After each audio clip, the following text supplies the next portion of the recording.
what has this world come to that we can't even wait in anticipation for the team of the year to come on its rightful time in the weekend? No, it has to be leaked, Jason. This is the world we live in. We cannot sit here and just wait for the day that the team of the year is happily portrayed to us and we are all excited to see it. But there's just the hackers out there. They hit you right in the jugular. They leaked the fucking team of the year, man. How do you really feel?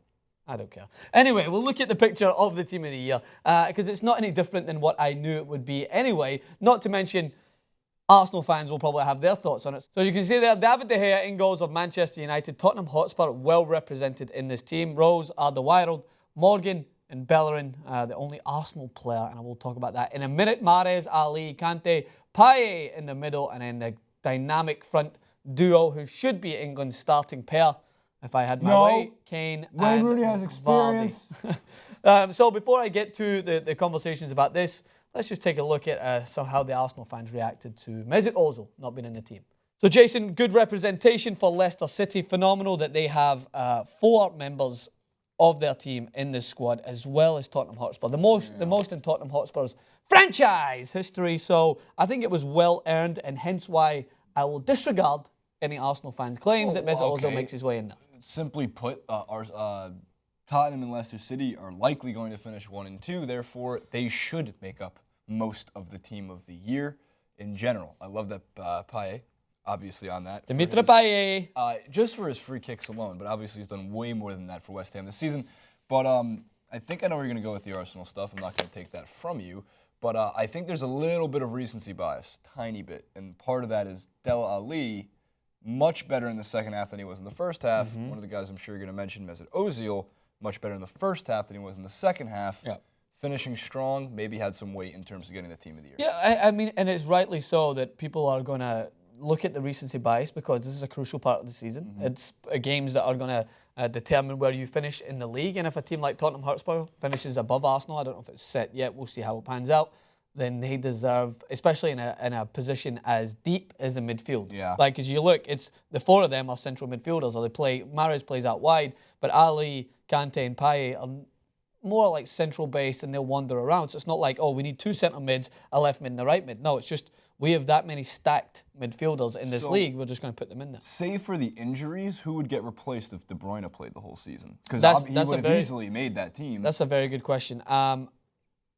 It's trying to choose between Payet, Kante. They'll just run a 4-6. Yeah, they'll add in an extra position. They'll add in an extra position. The Ron Weasley Award, we'll get him in there. But Drinkwater deserves a shout as well. He's been as crucial for Leicester as I think Kante has. But to me, it's just replaceability. Like, who are you going to replace on the floor? And there's really not. I guess like the options would be Ozil, De Bruyne, Drinkwater.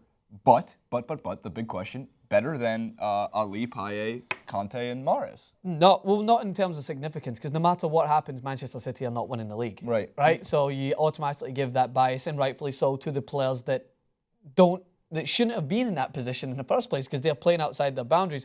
Same thing for Mesut Ozil, right? I think he had a phenomenal start to the season, but as Arsenal face adversity, I didn't see him respond as well as he should have. And it's not a one-man team, right? I understand that. Not like Kante's carrying Leicester all the way through. He's making them better and allowing for Mahrez and Vardy to continue to thrive. But Ozil, for me, he's got the X factor to just change a game like that. And he did it so many times at the start of the season. But the realistic point is, and you cannot argue against it, is Arsenal are not winning the Premier League. There's no other argument that can nullify that point because that is fact. That this midfield, Payet's in there because West Ham, he has been the sole factor of why West Ham are competing for top 4 and in that position. And they shouldn't be there. Again, this should be based on signings, based on how teams are set up and how the system wants it to work. It should be Man City, Manchester United, Chelsea, Arsenal. Even Liverpool don't have any representation in there, but they have spent a lot of big money. So it just really comes down to the fact that these teams are playing outside their depth and they deserve representation. The only other one I really had on the list, De Gea, phenomenal, obviously deserving of Team of the Year, but Butland also phenomenal. Yeah, I think you can see. Petr Cech has had a good season as well for Arsenal. I remember when we were both on the side of Arsenal has made no signings except for Petr Cech, and then for the first half of the season, we're like maybe that's all they needed. Maybe and they said we all fell into that. Really want Petr Cech helmets. Just for around the studio. For the studio, we'll just run head first into the doors. Schmeichel as well could have been in there. Yeah, any defenders that you say got snubbed? That's a good one. I think Alderweireld has been the signing. Either him or Kante have been the Premier League signing of the season. I think that he was a great acquisition for Tottenham, and he shored up that back line, especially with Vertonghen being out injured at certain points. He's been so instrumental at keeping that back line straight. Danny Rose, I didn't expect to be in there. I think Danny Rose is a very Dani Alves-esque fullback, the way that he pushes forward and sometimes will leave himself susceptible. But this season, again, he's been phenomenal at the back. And I think that is, I think the most set position where there's not a lot of change is going to be the back line. Because I think that those players are deserved to be there. Bellerín, I thought, was phenomenal throughout the season. I think he's really adapted his game. So I can't really argue with the team as a whole. I think most reaction that I've seen from Twitter, aside from fanboys who just couldn't see past their bias, most people are like, it's pretty fair. Like, you can't argue with this team. If the season goes as it's supposed to go, Leicester finish top, Tottenham come in runners-up, there's no argument that you can give me or stats that you can throw at me to try and question the way this team's set up. I think it's set in stone. Yeah, agreed. Good call from the PFA this year. I know there's been some questionable ones. And Chelsea, no representation this year despite having, I think, 6 players in the team of the year last year. My God. Fall from grace indeed. But as always, hit us in the comment section below. Try to look past your bias. If not, just be very creative with your insults towards me. I've already heard Scottish ginger twat. I've already heard specky git. Now we both have specs on, so who's it going to be? Is it going to be spec 1 or spec 2? Specky Jugit. Oh, specky Jugit. Okay.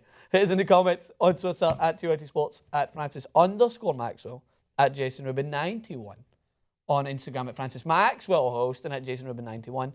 And there's no TYT Sports Instagram because it would just be bow ties and selfies.